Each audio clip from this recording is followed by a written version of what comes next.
What's up, everybody? It's Mr. Talkbox. Check it out. You need to like and subscribe. Come on and catch a vibe. Boy, DOA playlist. Let's keep it funky.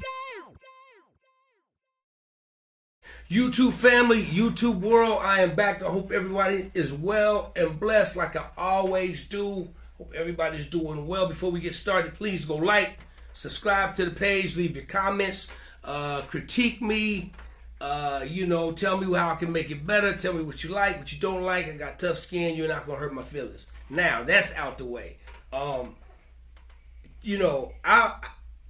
see this brother right here? I mean, it's crazy. There's some people you gotta introduce their name because to make people know who they are, right? But see, this brother, everybody know who this brother is. So but I'm gonna introduce his name. But I'm just loving on my brother right now because he's very massive. This is a massive young. He's younger than me, but he's a young legend already in the game, and he's here hanging out with me today because of you guys on my platform. I got him here. It's been a long time. I've been trying to get this brother here for a long time, and today is the day that I'm happy to have my brother here. My brother, whom I've yet to be able to lay personal eyes on, but it's crazy. I feel like we've been knowing each other for so long, and we got some history, but I'm just glad he's here with me today, and this is my first time laying eyes on him physically on my show, y'all. I can't believe it. I can't believe it. And I'm tripping. This dude is here with me today. I can't believe it, y'all. This is my brother, the baddest drummer, one of my top 10 drummers in the world. Y'all gotta give it up for my brother, the one, the only, Lil John Roberts. What's up, boy? Yo, what up, cuz? Man, I'm honored, man. I've been watching you since I was a kid. Right? Don't you hate when somebody says something like that? Since I was a kid, what? And then right after you, when you did Janet, the Rhythm Nation tour, then I came right behind you and did the Janet tour after that, man. I was like, this is such a full circle, man. I was watching y'all on that tour, man, like, maybe one day I could do that, Wow, John, man, it is full circle, bruh. And all I can say, man, is, dude, it's my honor to have you hanging out with me, man. And I meant what I said. Me and this brother have never met physically. We've played on some records together. We've in the past couple of years we've done some things together. Just one of my most favorite drummers. And just a brilliant brother, man. And I'm so glad, man, that you're hanging out with me today, John, man. I know you're busy, bro. And for you to take time out to come have a conversation with me, man, means everything, man.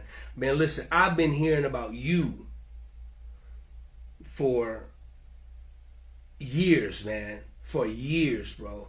And everything I've ever heard was all great, man. Just greatness, man.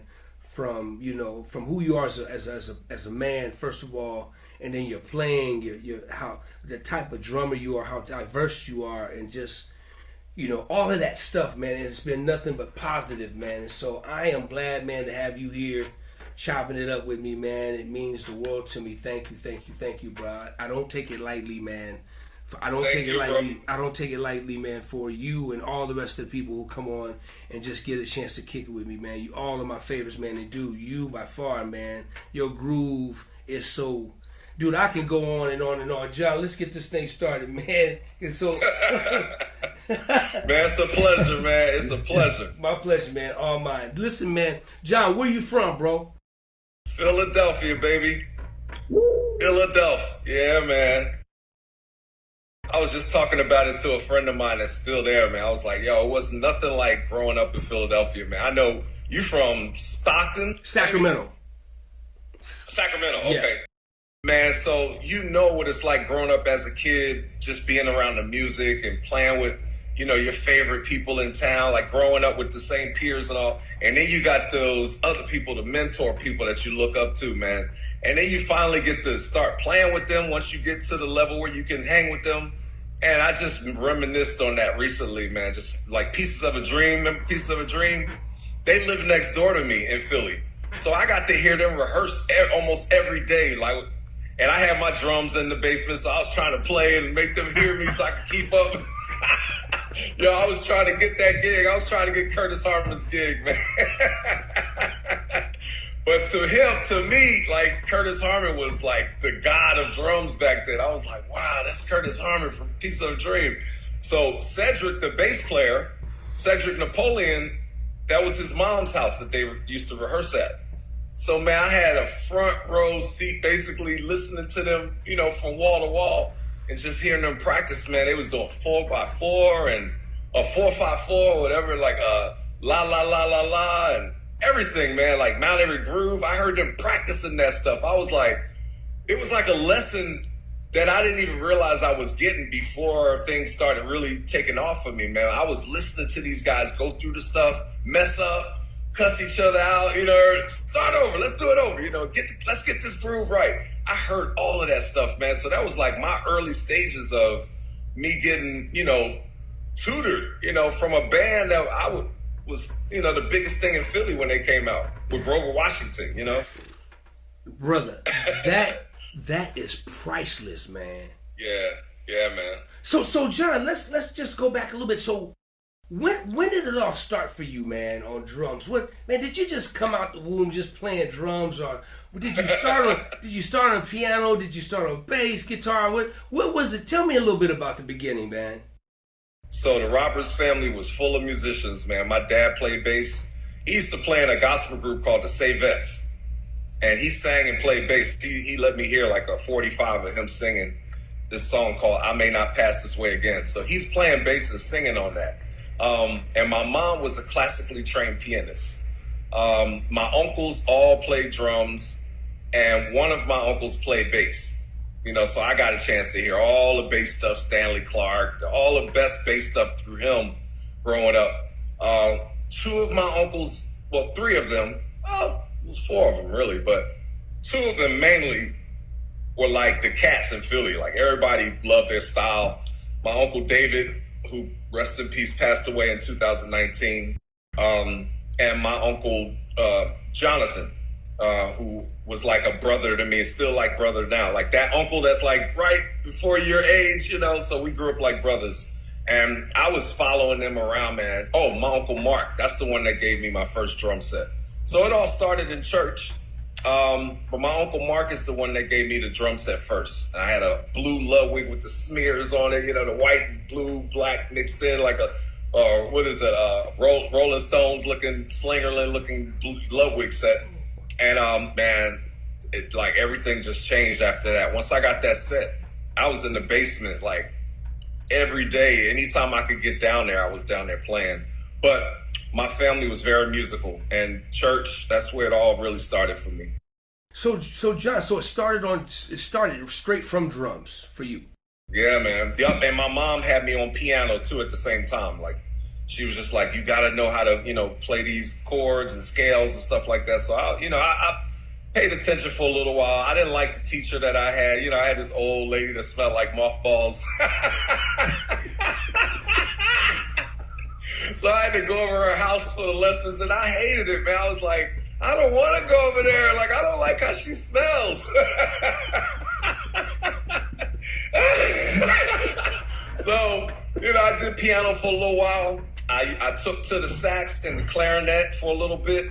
So I played clarinet. I used to have lessons with one of the symphony guys in Philadelphia, like one of the top guys in Philadelphia.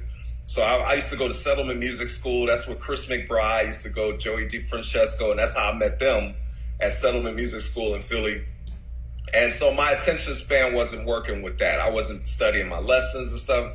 I'd be cracking, squeaking on the, on the clarinet and stuff. So my teacher was like, I don't think you really want to do this. And I was like, I don't think so either. So then I put all my attention back onto the drums. So John, are you a PK, bro? Yes, sir. Man, you guys crack me up. Yeah, man. So when my uncles weren't there to play, I had to play because somebody had to play in church, So, I just practiced and practiced and practiced. And after a while, man, I like started, shooting up. Like some of these drummers now that I've mentored have just shot past me, man. And I'm like, wow, where did you learn this stuff from? Like Spanky, I used to teach Spanky when he was 10 years old. He used to come over to my house. And now hearing him play now, I'm just like, where you get that stuff from? You didn't get that from me for sure. But at that time when I was getting older, I was kind of shooting past my uncles. Like the guys that I looked up to, I started keeping up with and then just kind of shot past them, because they had never done anything like super professionally or anything like that. So, yeah, but man, they were my jump start for sure. John, how old were you during this time, the church, like when you was playing in the church? You were very young. How old were you in that time? That was 10. You were 10 years old. That was 10. Uh-huh. Wow. So, so moving forward, when did you discover that, man, this is what I want to do. I want to make this my career. I want to make this my life. I mean, did you have options? Were you trying to be playing ball, or was it basketball, football, and then music, and then what was that part? Because we've all kind of been there through our younger days. What was it for you, man? What was it for you? I ran track, man. I was a track runner. I was a high jumper, long jumper. Like I could jump. I had hops. We used to jump off of buildings and stuff back in the day. Little stupid stuff. Like what are we? Like putting ourselves in jeopardy. But I had hops, man. I could jump really high. And so I took that to the track, and my coach was like, yo, I need you to start high jumping because you got leap. You can leap. So I was doing that for a good while, man, in between playing and getting lessons and all that kind of stuff. So like I got really serious with track. So I went to the TAC Nationals, which is like almost on your way to the Olympics, like junior Olympics. TAC Nationals, if anybody runs track, they know what TAC Nationals is. It's a huge, competition that you do. So I came in second in the TAC Nationals, and my mom was like, what are you going to do? You're going to keep this running, track career, or are you going to concentrate on music? So I don't know what happened that just changed everything for me, and I just walked away from the track and field thing. But yeah, once I met Chris McBride and Joey DeFrancesco, we were all playing in All City Jazz Band together, and I was 15 by then. And so Chris is a year older than me, so he was 16, and so is Joey. Rest in peace to Joey too, man. Like we played our last gig right before COVID at the Blue Note. We did a reunion together. Me, Chris, Joey, and Kurt Rosenwinkel was playing guitar with us back then. So we had like a Philly reunion, top of 2020 in January. We did 4 nights at Blue Note, and then all of a sudden, the world shut down because of COVID. And then a year later, Joey passed away, so we had never got a chance to play again after that. But so sorely missed that guy, man. He was one of the most phenomenal musicians that I've ever met since I was a kid. He played organ, and he played saxophone, he played trumpet. Miles gave him a trumpet of his when he got in the band. So I really looked up to Joey a lot. And he pushed me. Both of them really pushed me when I was younger. So when I got to starting to play with them, man, everything just opened up for me after that. I was like, all right, I want to take this seriously. Philadelphia, man, is like known for soul music, man, and what the history that's been made coming out of Philadelphia, man. It's been like just incredible. As a teenager growing up, did you have your eye on that prize, the Gamble and Huffs and the Philly Soul Sound, and was that on your wish list, or how did that sit to you, man, by being right there in the heart of it? Was that like one of your goals? Because if I'm in Philly, I'm like gonna be trying to, knock on the doors, like you was like next door to Pieces of a Dream. I'm gonna be ear hustling. I'm gonna be trying to let people know I'm here. So to be in a mega place like that, man, with the amount of history that Philly has created down through the years, man. Tell me what that was like for you living there in that moment. Yeah, exactly what you said. I was trying to tap in, man.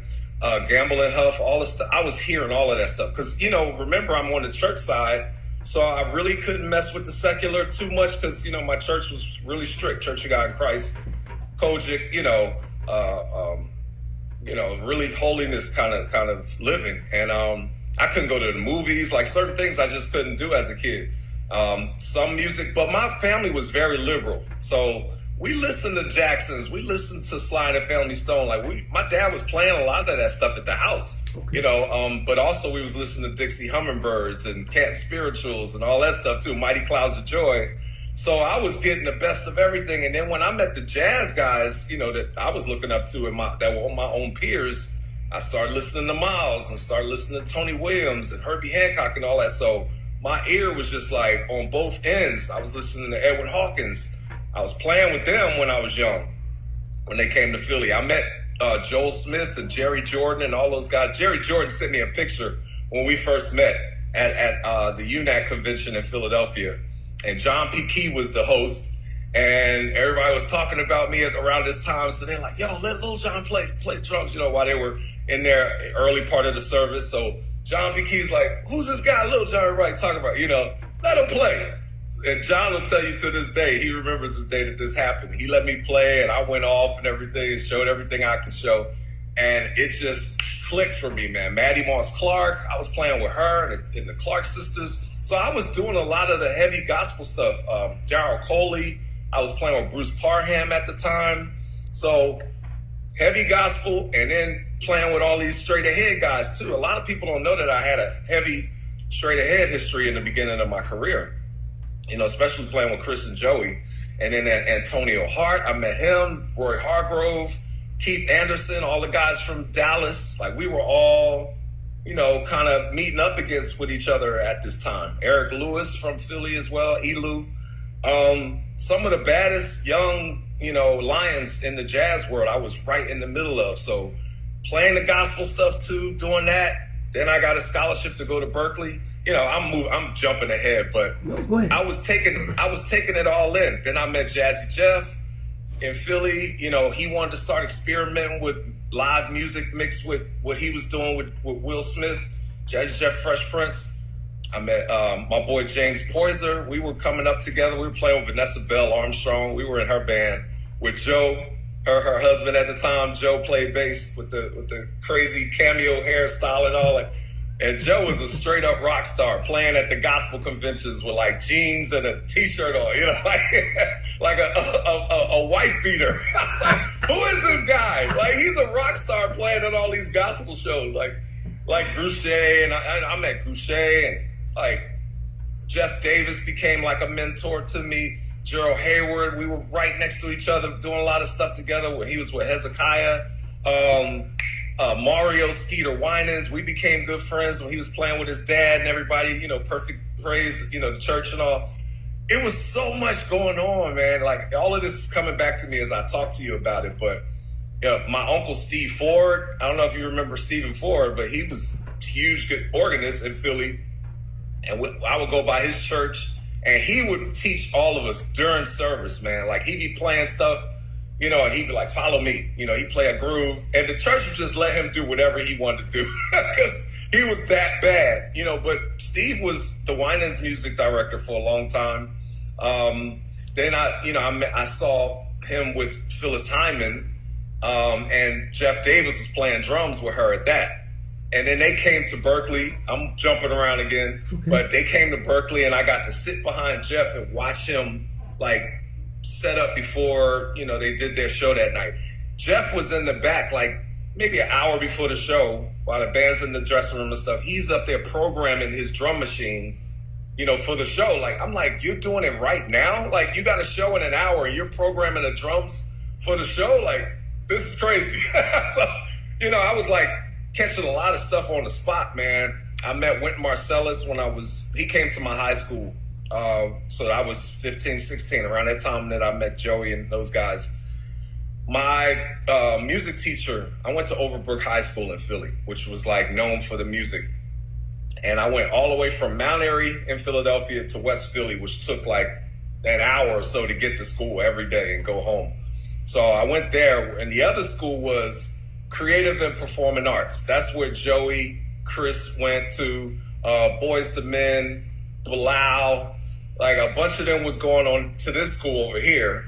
And I went to the other school, which was in West Philly. Both were well known for their music program. And Dr. George Allen was the guy that turned me on to everything. And he just passed away too. But he brought Sun Ra to my school. I met Sun Ra when, in early teens. He brought Miles. I met Miles there at the same time.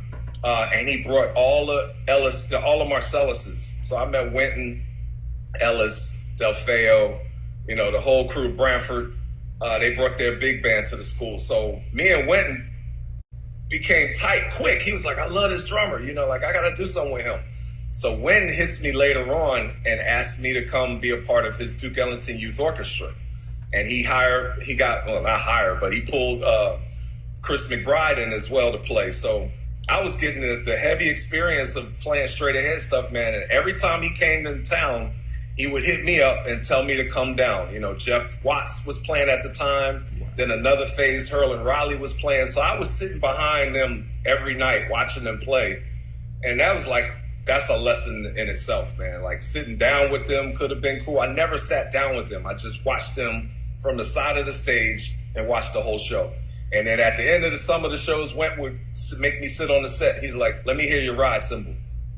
Let me hear your pattern. And I would swing, first few times I was doing it wrong. He was like, nah, that ain't it. You got to play like this. And he'd be like, Tane, show him how you're supposed to swing. And then I found out how to play the ride cymbal first through that experience. Because that ride cymbal is everything for jazz. That's where the groove is. Almost, if you're playing funk, the hi-hat is usually keeping it, or the kick and the snare. But the ride, if you're not playing that ride cymbal right, you're not swinging. So I learned that early, between that ride and that hi-hat, and, man, I just had so much hands-on training that I'm so grateful for. Meeting Dennis Chambers, like somebody I looked up to most of my life early up until college. And then I finally met him.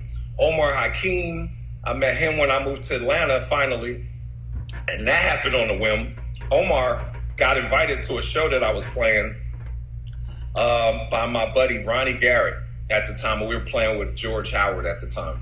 And Ronnie Garrett brought Omar down to a show that I was doing. I didn't know Omar was there.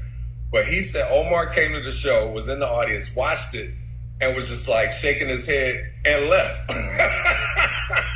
Ronnie said he left. I never got a chance to talk to him.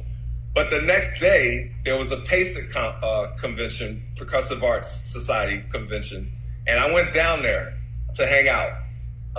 And I met Sheila E.'s family, Peter Escovedo and the whole family. So they came to the show the night before too. So all of them were at my show. I didn't know they were there.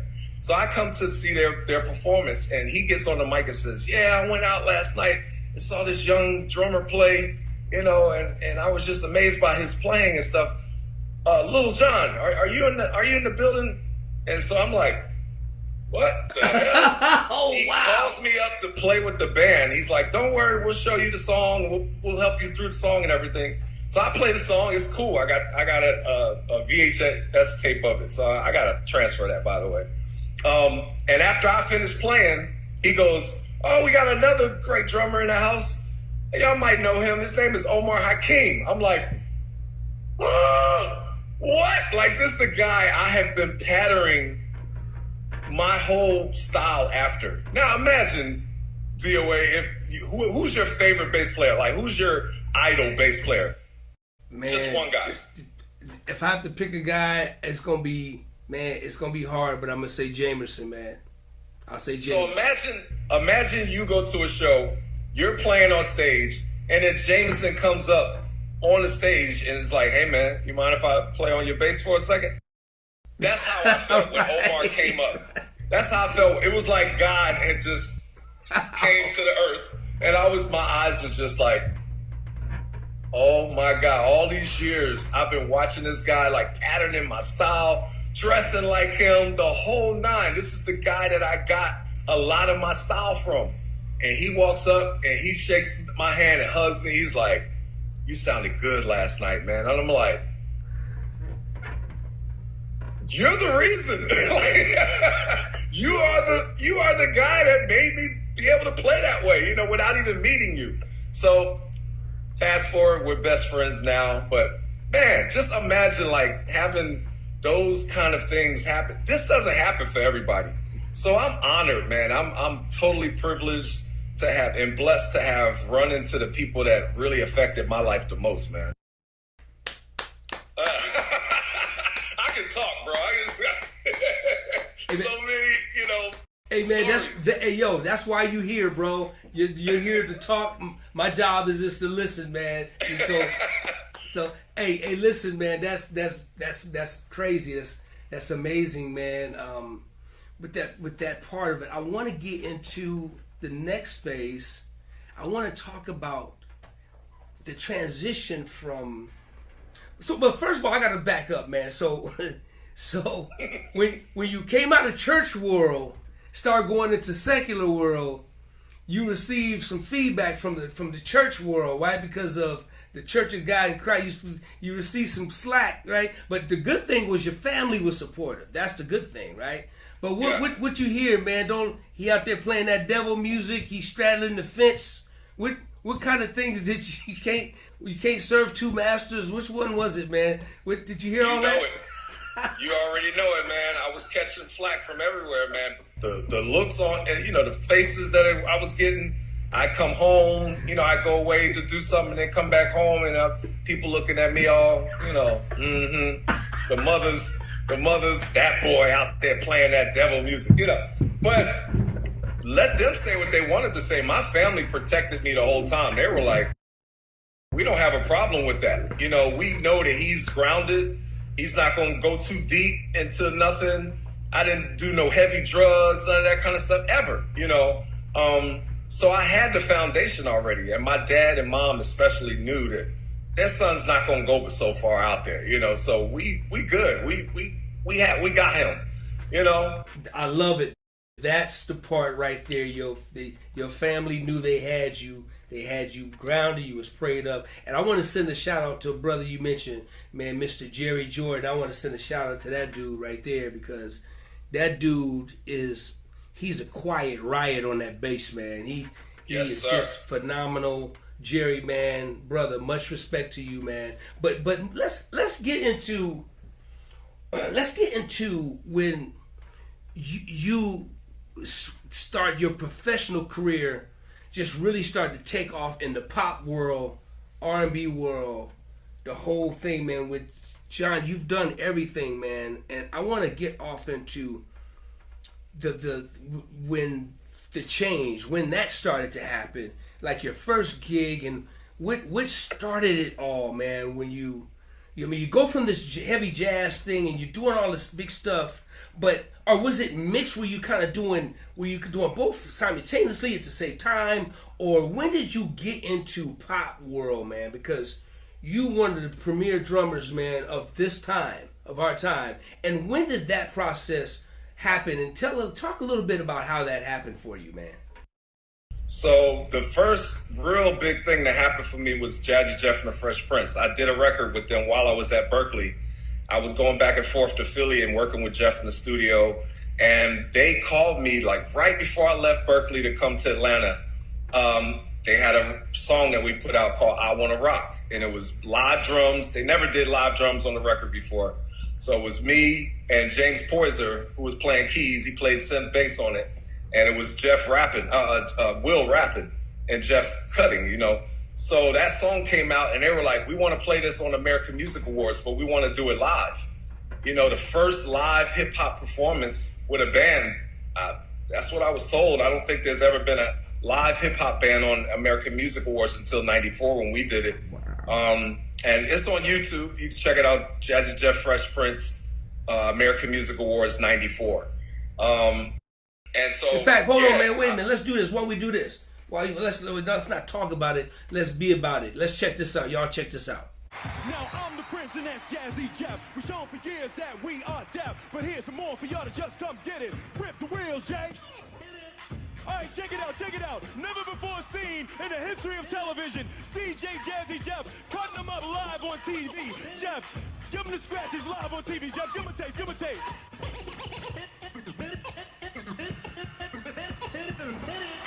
Oh yeah, cut them up live. Hey Jeff, give him one more, Jeff, give him one more, give him. DJ Jazzy Jeff, now Jeff, this is what I want you to do, right? I want you to tell all these people what it is you came here to do. I wanna rock right now. Hold up, Jeff, they can't hear you. Give them a taste, Jeff. I wanna rock right now. What you wanna do, Jeff? I wanna rock right now. What you wanna do, Jeff? I wanna rock right now. Say what now? I wanna rock right now. Can't hear you. I wanna rock right now. One turntable. I wanna rock right now. What you wanna do, Jeff? I wanna rock right now. What you wanna do, Jeff? I wanna rock right now. Can't hear you. I wanna rock right now. Break it up for him, Jeff. I wanna rock right now. Say what now? I wanna rock right now. Say what now? I wanna rock right now. Say what now? I wanna rock right now. Slow it down a little. I wanna rock right now. Say what now? I wanna rock right now. Say what now? I wanna rock right now. Say what now? No, where the drama? Where the drama? Where the drama at? Say what now? Say what now? Now, John, you got to tell me the backstory with that, because it seemed like y'all was rocking, y'all was killing it. Talk a little bit about that experience, man. Man, that was a great time for me. And you know, that same year that happened, that was like one of the biggest earthquakes that happened while we were in town, while we were in LA. Bro, the guys from Philly, like the bouncer, the security guy, Charlie Mack, all the guys from Philly was like, man, I'm getting out of here. they were trying to take the next flight out, man, because our hotel was literally moving like this. Like it was 8.0 or something like that. It was a huge hit, and we've never experienced nothing like that before coming from Philly. But you know, LA people, they're used to a little movement or whatever. Bro, I mean, we would call each other's room. Yo, you okay? Did you feel that? Like, you know, the whole hotel was moving. So anyway, when I got to the sound check to go over the song and everything, in my mind, I was like, I gotta do something crazy, like something I've never done before on TV, like for the millions of people to see me. I'm like, I want to do something and to just sit down on a regular drum set. So I told them to bring me a rack. I said, bring me a drum rack that can go really high. Like, you know, you had a rack when y'all was with Bobby Brown. Y'all had the whole, you know, with Zorro, and then you had Flip, right? So I took the whole drum set and raised everything high so I could stand. I don't think I've ever seen anybody do this before, because then after that they came out with cocktail kits where you can stand up and play like the hi-hat, snare, and the bass drum. You know, you standing up on it. So I configured a whole drum set at soundcheck to raise high. I had the cymbals up this way. You'll see it in the video. And, you know, I put a hi-hat there with just a closed hat. You can't open it, so because I can't use my left foot. I have to use my right foot. So I raised all the drums up, snare, everything high. I'm just like, y'all gonna see me. It was so crazy. And now a lot of cats are doing it now. Like, they're doing it like it's something regular now. But when you saw that video, you see me standing up and playing, you know. But yeah, man, that just blew me, man. And, you know, that was my first year in Atlanta in 1994. I had just moved to Atlanta. And then that transitioned me into all R&B and stuff. I was working with Jermaine Dupri, Dallas Austin. I recorded Don't Let Go for En Vogue with Organized Noise that same year. All that happened in 1 year. And so Jermaine was like, yo, I need you to be in this band for this girls I'm putting out, Escape. So I got into the band with Escape. Next thing you know, we're on Arsenio Hall. And when you do Arsenio Hall, you've made it, bro. You pretty much made it. If you, for a black guy on Arsenio Hall show, yeah. So we did that. We toured for a while. Also, before that happened, I actually met Deion Ferris. Have you heard of Deion Of Ferris? course, absolutely. So she was in Arrested Development. Won't you help me? You know, she was singing that. And she came out with a solo record. So I went out with her first before I got with Escape and all the other stuff. Like, this was like the first beginning of me touring, per se.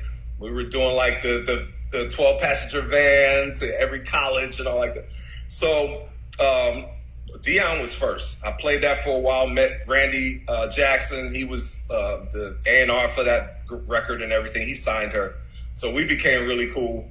And after that was Escape. And then after that, that's when I got the phone call to go out with Janet. Like, at this point, everybody knew who I was. They was hearing about me everywhere. We didn't have social media, so it was just all word of mouth, you know. And so a lot of the cats that I was working with, like on the jazz side, on the contemporary jazz side, was also doing the pop stuff. So Sam Sims, Daryl Smith, Rex Salas, your boy, David Barry, you know, University. All of those guys were in Janet's band, but they were playing with y'all first. You know, they was in the Rhythm Nation thing. At least Dave Barry was. Dave and Rex. Dave and Rex, both, yeah. Dave and Rex, Yep. yeah. Okay. Yep. And yeah, because Rex used to have the Rhythm Nation jacket on. But so man, all these cats are talking and they're like, man, Lil John, we got to get him in the loop. So when Jonathan Moffett had to leave in the middle of the Janet tour, all these guys was talking like, yo, we should give him a shot. I had never been on a major tour before, so I didn't know what that even felt like. I didn't know what to do. Okay, But so don't mean to cut you off, but so is that what happened? Was Jonathan originally on that tour? Was he on that gig? Mm-hmm. So let's talk about how the switch happened and talk about what happened.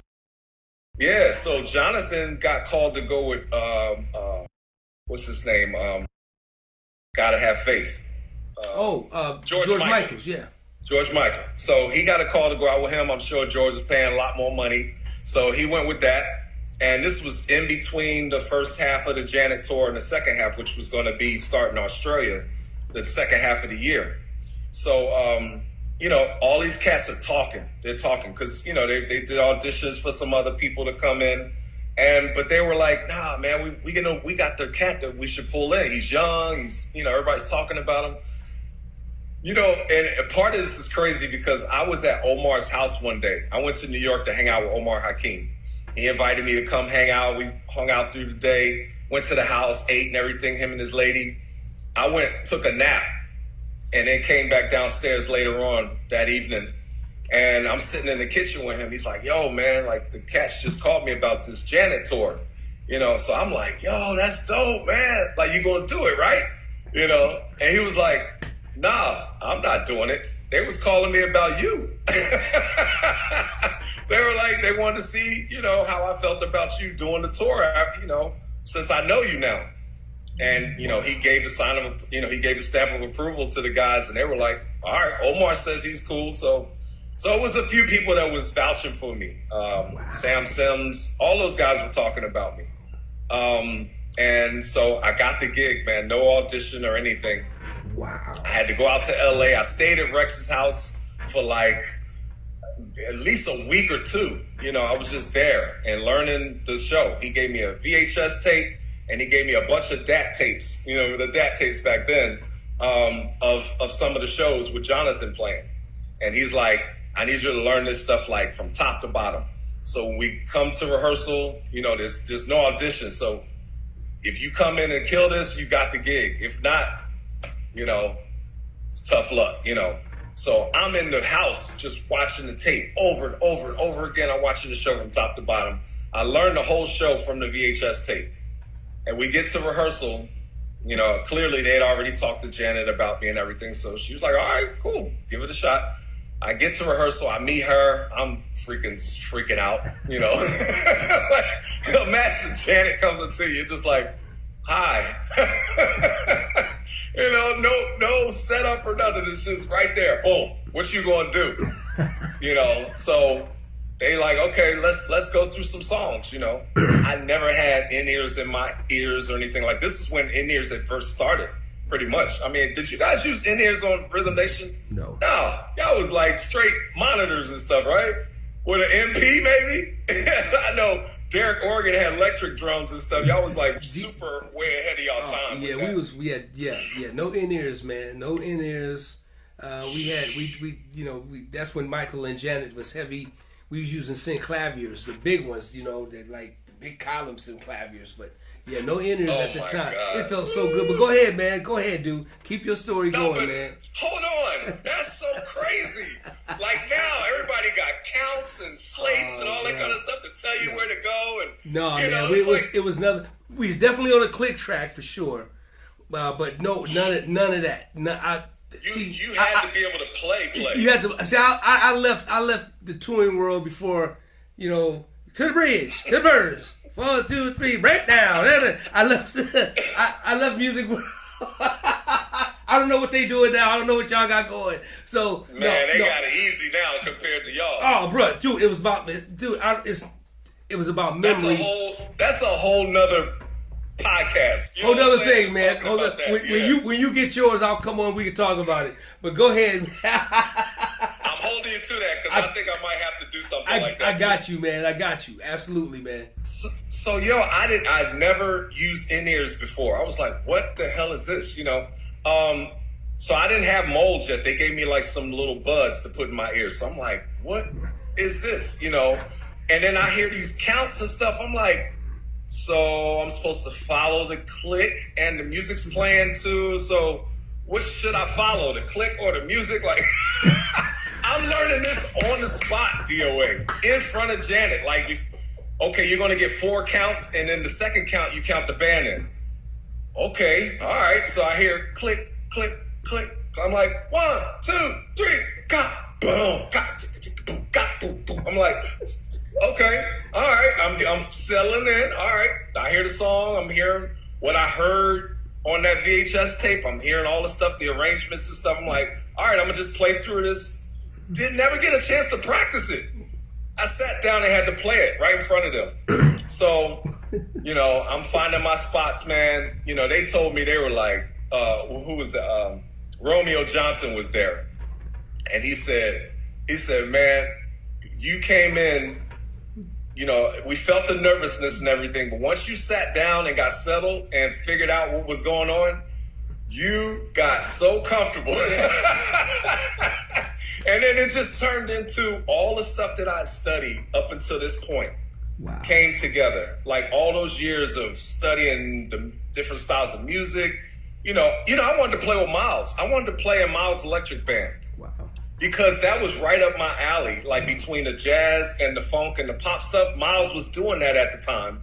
And Joey was in Miles' band. Miles had pulled Joey from us. So I'm like, yo, I'm next. I could be in Miles' band next. Joey's there, so that's a perfect end for me, And then Miles died 91 while I was at Berkeley. So my heart was... That's crazy. I got a Miles story. I'm gonna tell you off the camera. I got a Miles story for you that's gonna blow you away. But keep it going, man. Keep it going. Yeah. So all of this stuff I was studying, all these different styles of music that I was trying to like take in like a sponge, came together that day.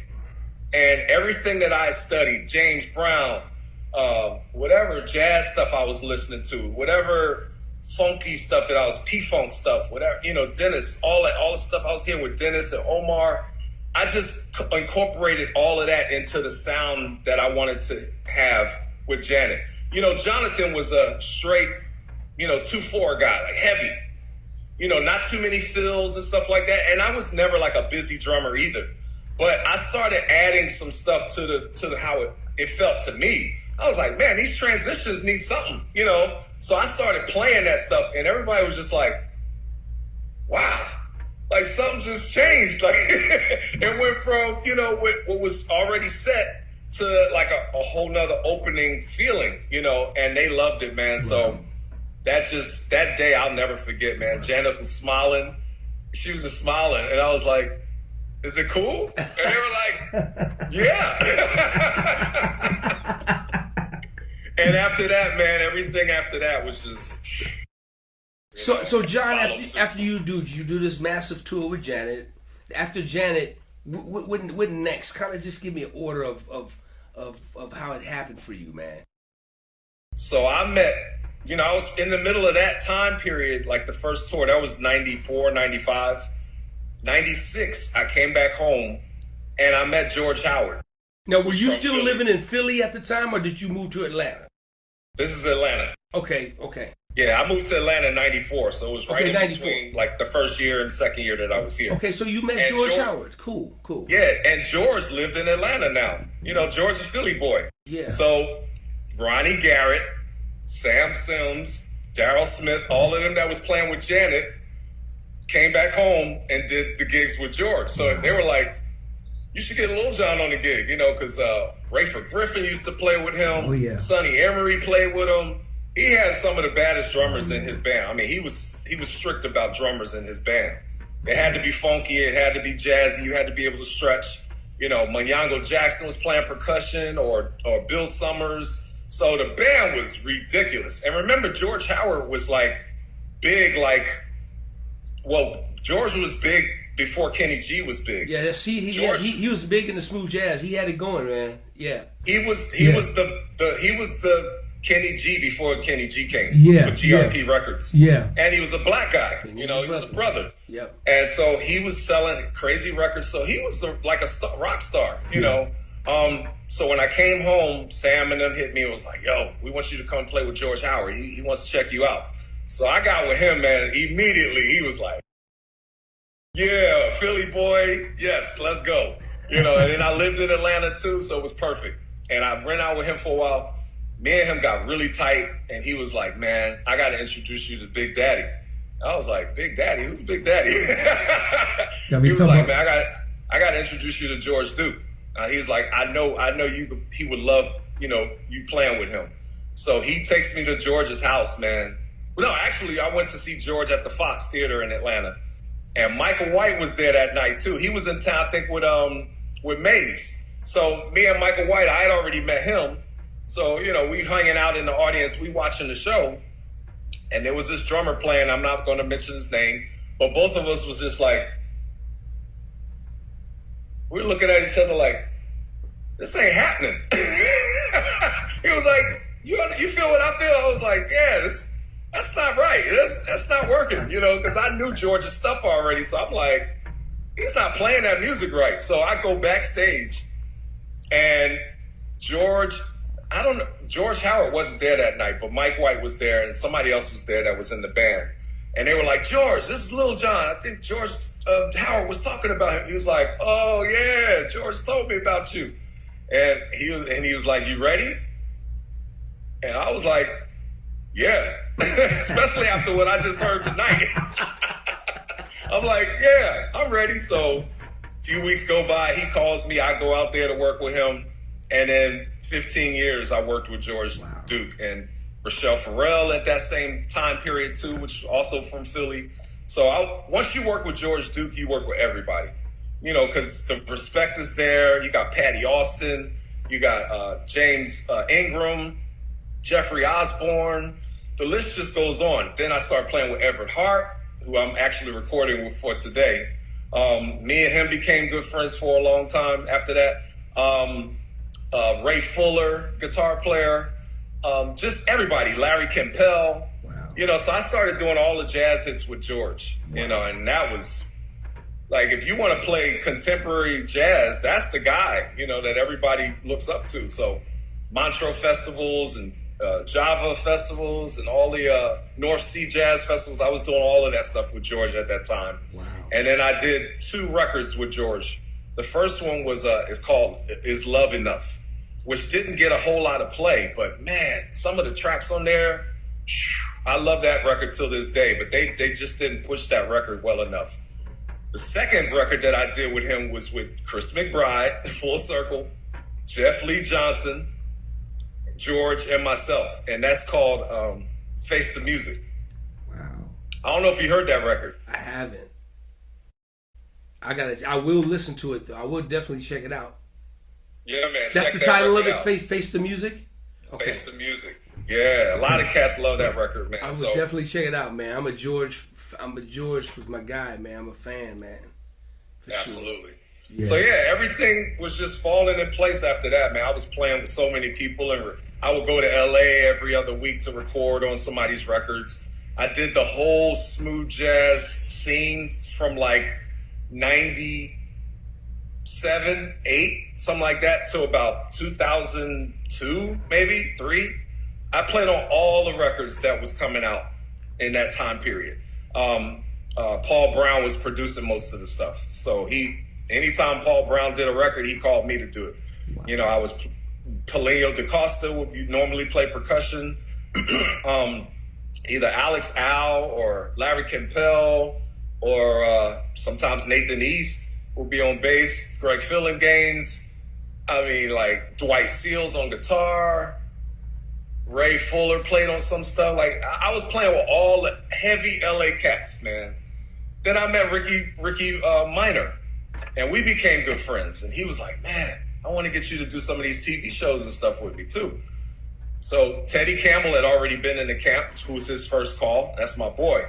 But sometimes Teddy couldn't always do some of the shows, so Ricky would call me. Ricky had a very short list of drummers that he called. You know, Ricky Lawson was one of those guys. You know. But he had like maybe 4 or 5 drummers that he would call. Harvey Mason, somebody like that. But he had like some younger cats like Teddy, me, Chris Johnson, you know, some of those guys. And man, I mean, you know, I was just working with the cream of the crop in LA, and I never moved there. And everybody was like, "Man, why don't you move to LA? Why don't you move to LA?" I was like, I don't like LA.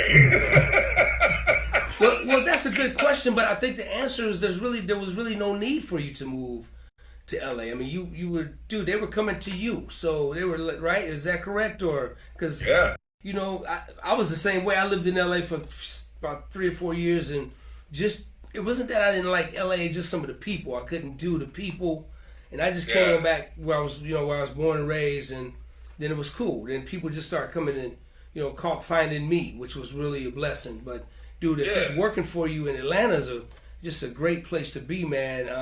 Dude, I gotta send a shout out to brother you mentioned, man, Sam Sims, man. I gotta send a shout out to that brother, man. One of just the baddest bass players I've ever met in my life, and just another great dude. When I first moved to LA, Sam, I was young, but Sam always, man, embraced me, man.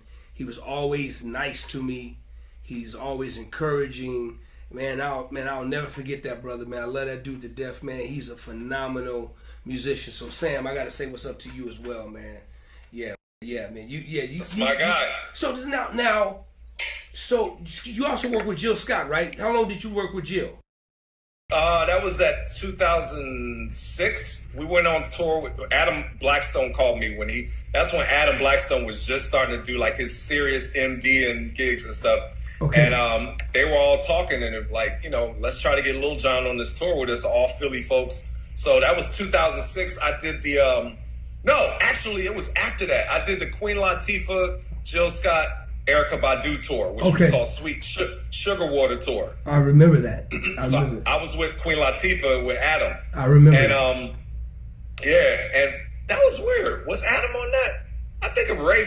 No, it was Ray Angry was MDing at that time. Darryl Freeman was playing bass with us. Oh wow. And Adam was with Jill. Okay. And then you had Chris Dave and R.C. Williams and all them playing with Erykah. Bro, that tour, oh my God. Every night, it was like Battle of the Bands, basically. I mean, we all homies and stuff, but man. He was going for it. When they hit the stage, it was like, we ain't friends right now. I mean, me and Chris Day, we hung the whole time, but when it was time to play, I saw Chris going for it. I was like, oh, okay, all right. I'm going to get you tomorrow, you know. So, but it was such a good hang, man. Like the baddest bands, 3 bands that of our generation was playing together. Spanky was playing with Jill. I mean, Ray, Randy, Bolin was playing guitar. Like the whole crew from Philly was on that. Wow. And that's how me and Jill really kind of met, because she knew about me from Philly, but I wasn't in Philly long enough. Like when her records came out and stuff, I was already gone. Gotcha. But, you know, I had a lot to do with the live musicians working with Jazzy Jeff, you know, after we had worked together. So all the church guys came to the studio when I was working with him, and then they all became friends. So by the time I left Philly, all of a sudden they're in the studio producing stuff with Jeff. Dre Vidal, Keith Pelzer, James Poyser, all of them were like doing records. So they did Jill's first record with Jazzy Jeff.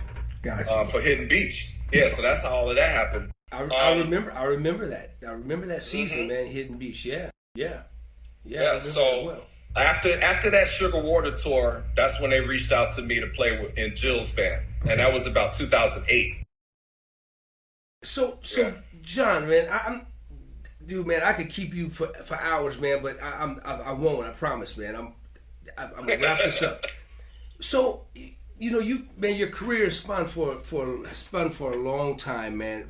As far as touring and playing and being a quote unquote, whether we like the word or not, but that's what we are, a side man, because it doesn't belong to us. We're working for, or however you want to put it.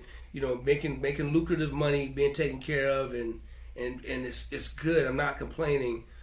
But when did you decide to just say, you know what,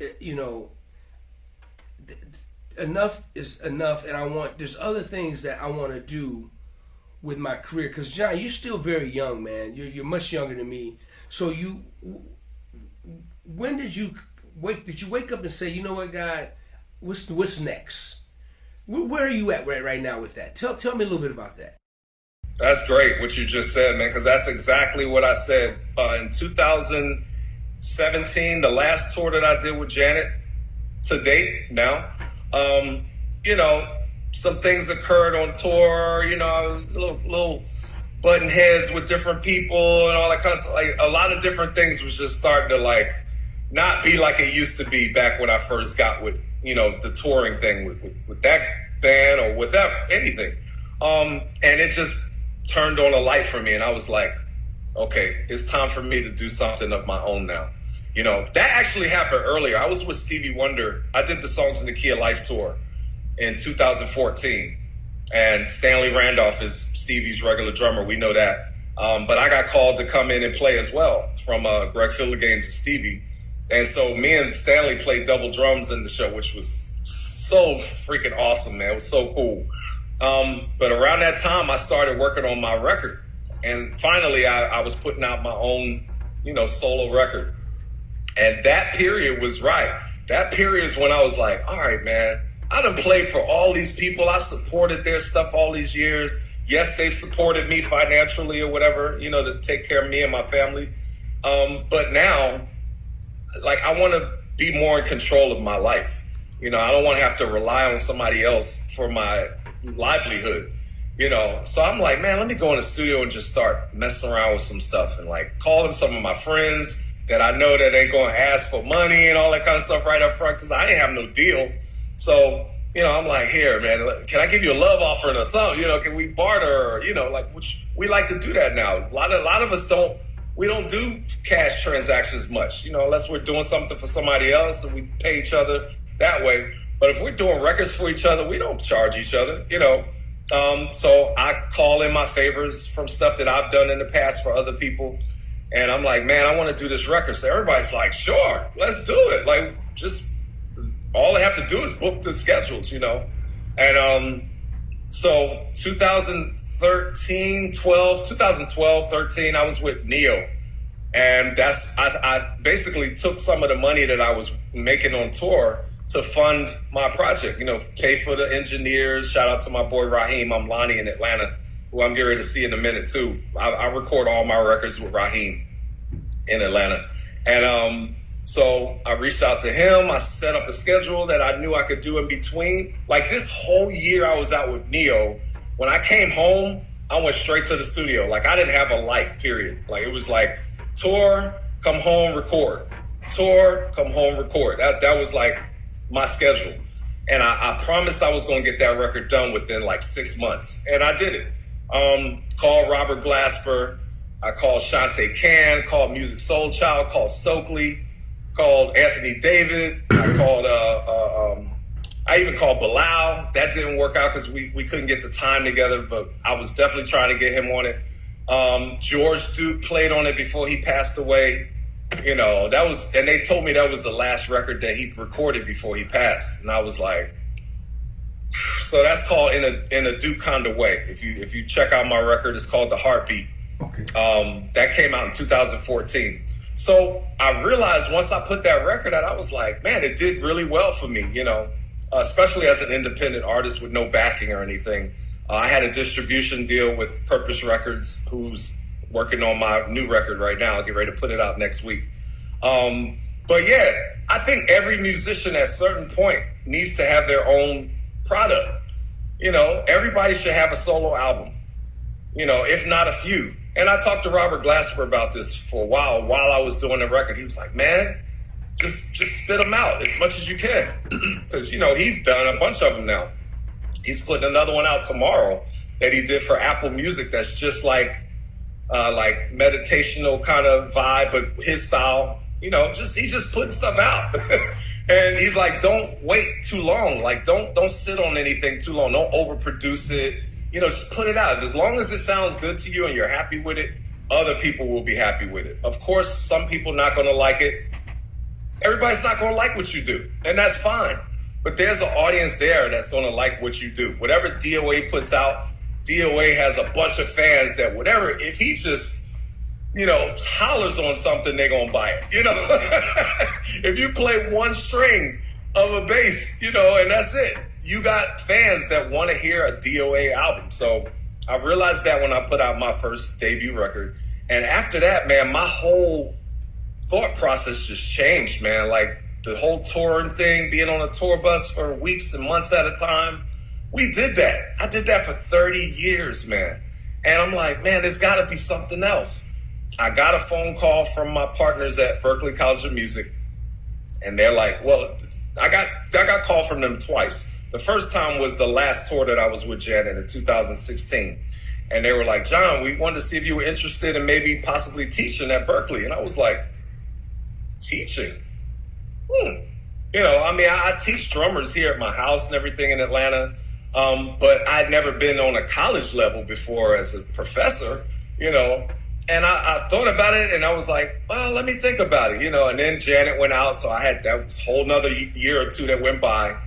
And then this next time around, they called again and was like, my boy Sean Skeet, who's the dean now at Berklee, and my buddy Ron Savage, who's the vice president now. Shouts out to them.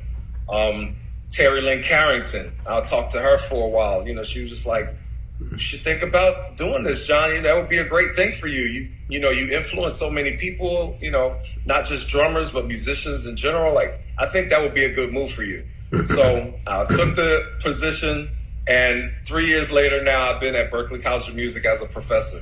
And man, it's been great, man. Like, I mean, I make the schedule that works for me. I'm there for 3 days during the week, and then on the weekends I do dates with different people, spot dates, which is perfect. I come home, lay in my own bed for a few days, and then go back to Boston and teach at Berklee. Wow. Yeah, man, right? And, you know, it's full circle because it's 30 years later, or 35 years maybe, that, you know, when I went to Berklee for 2 years, and now I'm teaching there. So it was all, I think it was just all part of the destiny for me, man. And then you talked about, man, we talked about finding peace, man, in your choices, man. How important was that? Oh my goodness, man. Like, it was so much chaos that goes on. And it just depends on, the level of chaos just depends on how you're living your life. You know, especially on the road. I mean, you know, it's party central for some people. Some people leave their families, their wives, and all go on the road, and it's a whole nother life, you know. And I'm not knocking anybody. Do what you do. But for me, like, the chaos just started. I just got tired of the running from one city to the next, and, you know, just months at a time. Then it turns into years, and it's like, I can't keep doing this, man. Like, my life is just like a hamster on a wheel, you know, and it's just going around and around, and it's not going anywhere. You know, yes, it's a fabulous life to tour with your favorite artists and some of your favorite musicians, make some good money. But after a while, it's like, all right, what else is there? because none of us are really getting rich off of touring. DOA, have we gotten rich off of touring? We've had a good life. We've had a great life, but me personally, the answer is 9. No. I don't have $1 million in my bank account from touring, so. Hey man, the Rhythm I'm Nation, all right. hey man, the Rhythm Nation money been spent over 30-something years ago. That money's gone, and then you're just chasing the check every time with the next tour. It's just going to keep going until you decide to stop and say, and look, man, I'm not knocking none of the younger guys. That I love what they're doing because I see myself like what I did. My boy Devin Taylor, who's out there playing with everybody now, Sticks, and I'm so proud of them, man. I'm like, go, do it. Because in like 10, 15, 20 years from now, you're going to understand why I made these decisions to, slow stuff down and get more stability in my life and peace. Like I told you before we started this interview, man, I haven't felt this much peace in my life ever. And, it's quiet in my house right now. Sometimes I play music. Sometimes it's just quiet. And I just love that quiet time. And I can listen. I can hear God speak, some days. I can just be in that meditation by myself. And then when I go out into the world, I got to deal with, things out there. And then I come home and I'm like, okay. I'll be on this couch right here when I can, man, watching Netflix or something. I love those times that I have, but moving and doing this new chapter in my life has been a blessing, man. Dealing with the kids, showing them what they need to know to be able to do what I have done already. It's a blessing, man. John, before I let you go, man, first of all, bro, I really appreciate you coming out and hanging out with me, man, on this platform, man.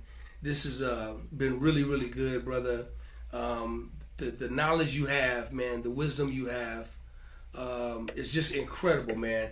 And congratulations, man. I didn't know you were a professor at Berkeley, man. That's awesome, dude. I think that's what I'm talking about, man. It's about when you can make money when you sleeping, man, that's when you're successful in this music business, my brother. Yes, sir. And then we can help pull other people in. That's what you do. I have a portal to get other people jobs now because I'm in there. So the college is always looking for people to teach, So I'm like, as long as you're qualified, you got an opening right there.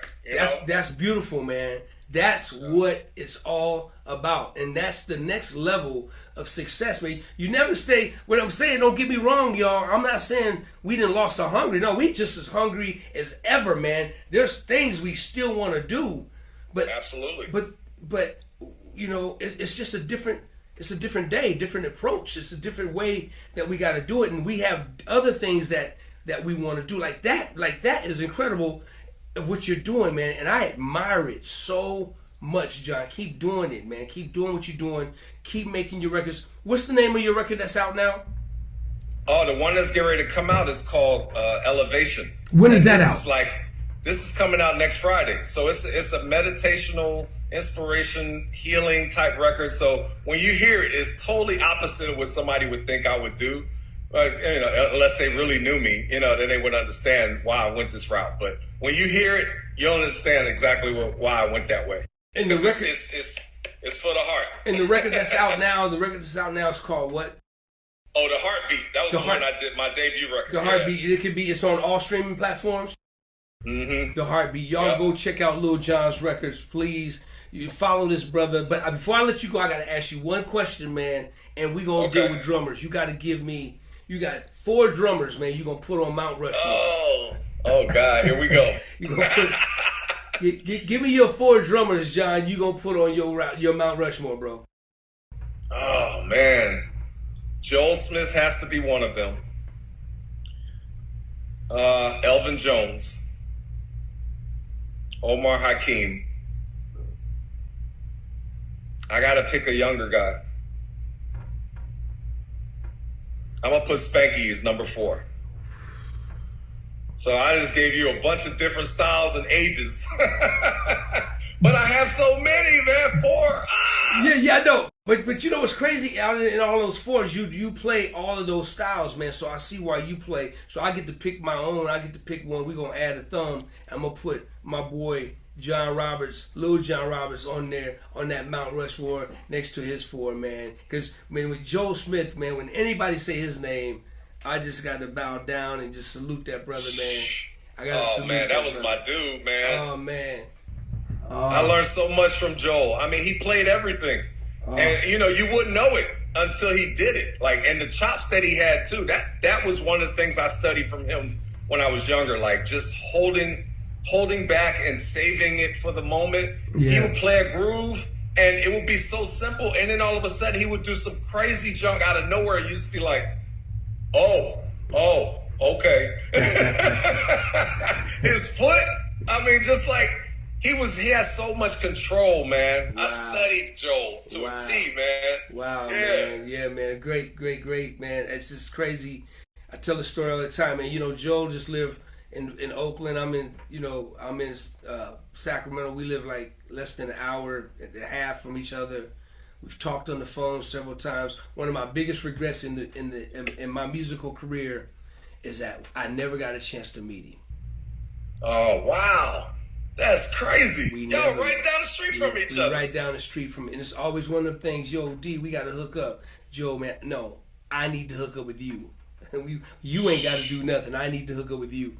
And it just never happened, man. And wow, man. We talk so often, but we never had a chance. I never had a chance to meet the brother, man. And I regret that to this day, man. I feel so crazy. So whenever somebody mentions that name, I just love it because everybody has the same experience, man. Everybody has the same. And I didn't even say anything about his bass playing.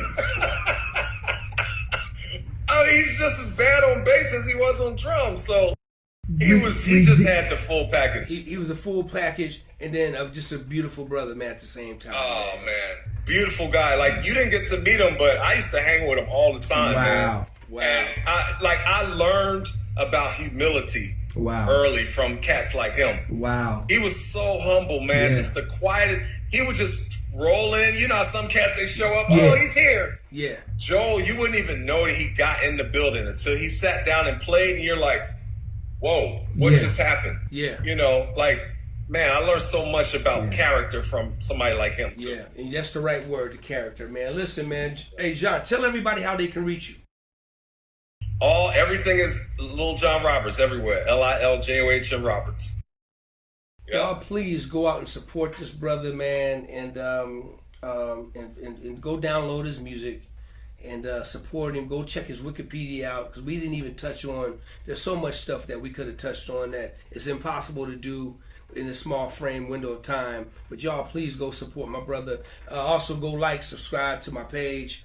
Let me like I said, leave a comment, let me know. But please go and watch this interview. Enjoy this dynamic dude, John, man. I can't thank you enough, man, for taking out time on your day, man, to hang out with me, man. We finally made it happen, and dude, our time is gonna come. Hey, bruh, I'll come out of retirement. You call me, you got a gig, man. Holla at me, man. I'm coming out of retirement. I'm holding you to that. Hey, just long as it's on some funk. Because if you calling me for some gospel, some church, some Wynton Marsalis, I'll be like, bro, I can't.